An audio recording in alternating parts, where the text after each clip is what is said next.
Dessiner pour ne pas oublier, c'est ce que fait Naja Al-Boukaï, professeur de dessin dans une université syrienne. Il n'est ni djihadiste ni membre de rébellion, mais suite à une dénonciation à partir de 2012, il a été fiché et enfermé pour avoir participé à des manifestations.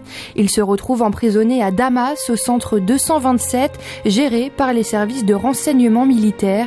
Naja Al-Boukaï a été frappé, torturé, humilié. Il a vécu là des horreurs, des abominations.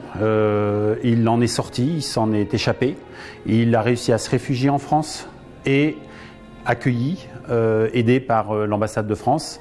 Et ici, il a mis des images sur ce qu'il a vécu. À travers ses dessins, il raconte l'horreur qu'il a vécue. Il survit aux côtés de plusieurs codétenus dont certains agonisaient pendant des jours sous ses yeux. Ils sont décédés de maladies, de tortures ou encore d'étranglements perpétrés à main nue.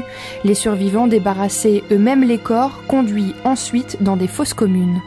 Les corps suspendus et les coups de bâton donnés à ces personnes qui, pour la plupart, sont là parce qu'elles ont voulu exprimer un besoin de liberté qu'on leur a empêché de donner, de partager.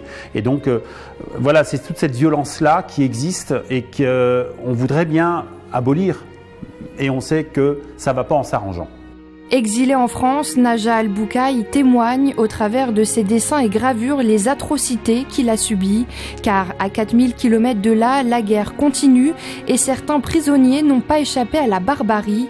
Une exposition à voir à la commanderie jusqu'à dimanche. L'entrée est libre.